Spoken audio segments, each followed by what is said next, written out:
Hi, this is Jim Welsh from macroties.com. Thanks for tuning in. Well, I've been discussing why I believe global growth in coming years is going to be slower than it has been over the last 20 and 40 years. And there are a number of factors that over the last 20 to 40 years were tailwinds. But those tailwinds are blowing less strong, and in some cases they're actually reversing.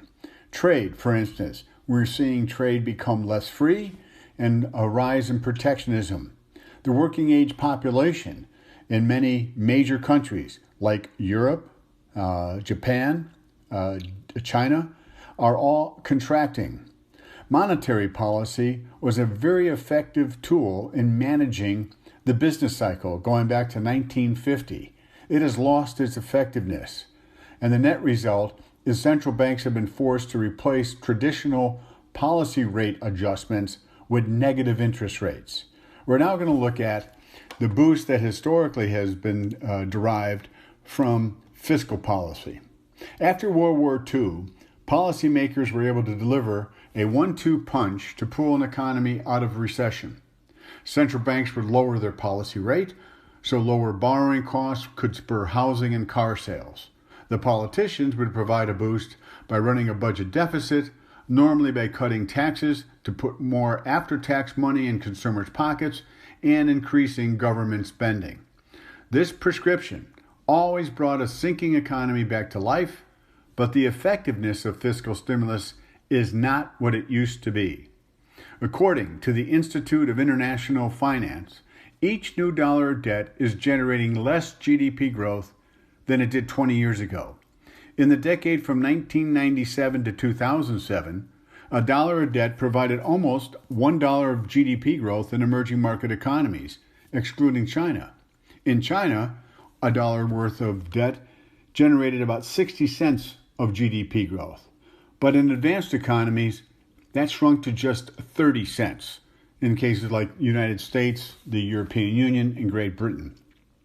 The impact on growth from additional debt for the decade from 2007 to 2017 was far weaker, as governments needed larger deficits to offset the weakness from the financial crisis.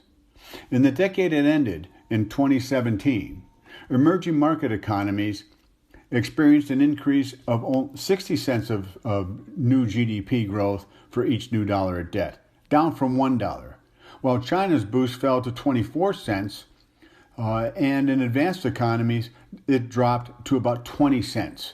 So a significant decline in GDP growth, irrespective of the amount of increase in debt. Pushing the fiscal pedal to the metal just ain't what it used to be, which indicates that future increases in debt will generate even less GDP growth. This suggests that future recessions may last longer and recoveries will be weaker. Every recovery in the United States since 1950 has been weaker than the prior expansion, even though government debt as a percent of GDP has almost tripled. Since 1972, publicly held U.S. government debt, which excludes debt held in the Social Security program, has jumped from 25% of GDP to 77%. Total market debt, which includes government, consumer, and non-financial corporate debt, has soared from 130% of GDP in 1950 to 340%. Despite the extra demand created from more debt, GDP growth during each expansion has slowed from 4.9% in the early 1960s to just 2.3% in the current expansion that began in June 2009. The track record in the U.S. is clear, and I think it also is appropriate in sending an appropriate message for the global economy.